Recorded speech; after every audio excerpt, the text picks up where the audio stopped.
Hi, good morning. So ಇವತ್ತೊಂದು video ನೋಡ್ತಾ ಇದ್ದೆ. ಆ ವಿಡಿಯೋದಲ್ಲಿ ಒಂದು ಸ್ಟೋರಿ ಸಖತ್ತಾಗಿತ್ತು. ಆ ಸ್ಟೋರಿನ ನಿಮಗೂ ಹೇಳೋಣ ಅಂತ ಅನಿಸ್ತು.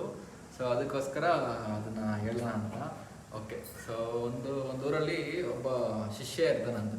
ಆ ಶಿಷ್ಯ ಬಂದು ಗುರುಗಳ ಹತ್ರ ಹೋಗಿ, ಗುರುಗಳೇ, ನಮ್ಮ ಮನೇಲಿ ಸರಿ ಇಲ್ಲ, ನಮ್ಮ ರಿಲೇಟಿವ್ ಸರಿ ಇಲ್ಲ, ನನ್ನ ಅತ್ತೆ ಮಾವ ಸರಿ ಇಲ್ಲ, ವೈಫ್ ಸರಿ ಇಲ್ಲ, ಅವ್ರು ಸರಿ ಇಲ್ಲ, ಇವ್ರು ಸರಿ ಇಲ್ಲ, ಹಂಗೆ ಹಿಂಗೆ ಅಂತ ಅವ್ನು ಯಾವಾಗಲೂ ಹೋಗಿ ಹೇಳ್ತಾ ಇದ್ದಂತ ಅವ್ರ ಗುರು ಹತ್ರ.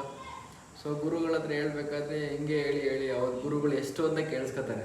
ಹ್ಞೂ ಹ್ಞೂ ಅಂತ ಹೇಳ್ತಾ ಇದ್ರು. ಬಟ್ ಆದ್ರೂ ಅವ್ರಿಗೆ ಬೇಜಾರಾಗ್ತಾ ಇತ್ತು. ಏನು ಯಾವಾಗಲೂ ಬಂದು ಅವ್ರು ಸರಿ ಇಲ್ಲ, ಅವ್ರು ಇವ್ರು ಸರಿ ಇಲ್ಲ ಅಂತಲೇ ಹೇಳ್ತಾನಲ್ಲ ಅಂತ. ಸೊ ಅವಾಗ ಒಂದ್ಸರಿ ಅವ್ರ ಗುರುಗಳು ಬಂದು ಅವ್ರ ಶಿಷ್ಯನಿಗೆ ಕರೆದ್ರು. ಒಂದ್ಸರಿ ಬರಪ್ಪ ಇಲ್ಲಿ. ಸೊ ಕರೆದು ಯಾವಾಗ ಅವ್ರಿಗೆ ಒಂದು ಮಾಮೂಲಿ ವರ್ಲ್ಡ್ ಮ್ಯಾಪ್ ಬರುತ್ತಲ್ಲ, ಸೊ ವರ್ಲ್ಡ್ ಮ್ಯಾಪ್ನ ಅವ್ರ ಕೈಗೆ ಕೊಟ್ಬಿಟ್ಟು ಇದನ್ನೆಲ್ಲ ಅರಿಯಪ್ಪ ಅಂತ ಹೇಳಿದ್ರು. ಸೊ ಅವ್ರ ಗುರುಗಳು ಹೇಳಿದ ತಕ್ಷಣ ಅವನ್ನೆಲ್ಲ ಹಿಂಗೆ ಅರ್ಧ ಎಲ್ಲ ಫುಲ್ಲು ಎಲ್ಲ ಒಂದು ಶೀಟ್ನೆಲ್ಲ ಫುಲ್ಲು ಅರ್ಧ. ಸೊ ಅದು ಅರ್ಧ ಆದಮೇಲೆ ತಗೊಳ್ಳಿ ಗುರುಗಳೇ ಅಂತ ಕೊಟ್ಟ. ಸೊ ಕೊಟ್ಟಿದ ತಕ್ಷಣ ಅವ್ರ ಗುರುಗಳು ಹೇಳಿದ್ರು, ಇದನ್ನೆಲ್ಲ ಮತ್ತೆ ಜೋಡ್ಸಪ್ಪ, ಹೆಂಗಿದೆಯೋ ಹಂಗೆ ಜೋಡಿಸು ಅಂತ ಹೇಳಿದ್ರು. ಸೊ ಹೇಳಿದ ತಕ್ಷಣ ಅವ್ರ ಗುರುಗಳು, ಇದು ಹೆಂಗೆ ಜೋಡ್ಸೋಕ್ಕಾಗುತ್ತೆ, ಇದರಲ್ಲೆಲ್ಲ ಫುಲ್ಲು ಏನೋ ಈ ವರ್ಲ್ಡಲ್ಲಿ ಯಾವುದಾದ್ರು ಎಲ್ಲಿದೆ ಹೆಂಗೆ ಜೋಡ್ಸೋಕ್ಕಾಗುತ್ತೆ, ಗುರುಗಳೇ ಆಗಲ್ಲ ಗುರುಗಳೇ ಅಂತ ಹೇಳ್ದ. ಸೊ ಹೇಳಿದ ತಕ್ಷಣ ಸರಿ ಆಯಿತು ಅಂತ ಹೇಳ್ಬಿಟ್ಟು ಅವ್ರ ಗುರುಗಳು ಹೇಳಿದ್ರು, ಅದೇ ಥರ ಇನ್ನೊಂದು ಕಾಪಿ ತೋರಿಸ್ಬಿಟ್ಟು ಅದ್ರ ಹಿಂದಗಡೆ ತಿರುಗಿಸ್ಬಿಟ್ಟು ಈ ಥರ ಮಂಚಂದು ಚಿತ್ರ ಇದೆ, ಸೊ ಇದನ್ನು ಜೋಡಿಸು ಅಂತ ಹೇಳಿದ್ರು. ಸೊ ಅವಾಗ ಅವನು ಈಸಿಯಾಗಿ ಅದನ್ನೆಲ್ಲ ಜೋಡಿಸ್ತಾನೆ, ಮಂಚನ ಚಿತ್ರನ. ಅದು ಜೋಡಿಸಿದ್ಮೇಲೆ ಅವ್ರ ಗುರುಗಳು ಕೇಳಿದ್ರು, ಇದರಿಂದ ನಿಂಗೇನು ಅರ್ಥ ಆಯ್ತಪ್ಪ ಅಂತ ಕೇಳಿದ್ರು. ಅವಾಗ ಕೇಳಿದ್ದಕ್ಕೆ ಗುರುಗಳಿಗೆ ನನಗೆ ಏನಿಲ್ಲ ಗುರುಗಳೇ, ಮನುಷ್ಯನ ಚಿತ್ರ ಜೋಡಿಸ್ತೆ ಅಂತ ಹೇಳಿದ್ರು.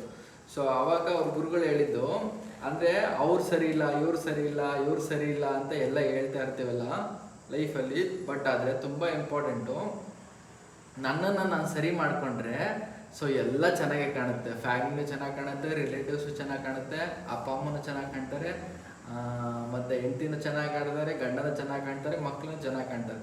ಸೊ ಯಾವಾಗಲೂ ಫಸ್ಟು ನಾವು ಯಾವಾಗಲೂ ಯಾರಿಗಾದ್ರೂ ಬೆಟ್ಟೆದ್ದು ತೋರಿಸ್ಬೇಕಾದ್ರೆ ಹಿಂಗೆ ಬೆಟ್ಟು ತೋರಿಸಿದ್ರೆ 3 ಬೆಳ್ಳು ನಮಗೆ ತೋರಿಸ್ತಿರ್ತಾನೆ. ಸೊ ಅದೇ ಥರನೇ ನಾವು ಯಾವಾಗ್ಲೂ ಯಾವುದೇ ಪರ್ಸನ್ಗೆ ಅವ್ರು ಸರಿ ಆಗಬೇಕು, ಇವ್ರು ಸರಿ ಆಗಬೇಕು ಅನ್ನೋದಕ್ಕಿಂತ ಫಸ್ಟು ನಾನು ಸರಿ ಆಗಬೇಕು. ಸೊ ನಾನು ಸರಿಯಾಗಿದ್ದರೆ ಎಲ್ಲನೂ ಚೆನ್ನಾಗಿ ಕಾಣುತ್ತೆ. ಸೊ ಈ ಸ್ಟೋರಿ ನಂಗೆ ಸಖತ್ ಇಷ್ಟ ಆಯಿತು. ನಿಮ್ಗೆ ಯಾರಿಗಾದ್ರೂ ಇಷ್ಟ ಆಗಿದೆ ಲೈಕ್ ಕೊಡಿ, ಲಾರ್ಡ್ ಸಿಂಬಲ್ ಇರುತ್ತಲ್ಲ ಅದ್ರ ಮೇಲೆ ಕ್ಲಿಕ್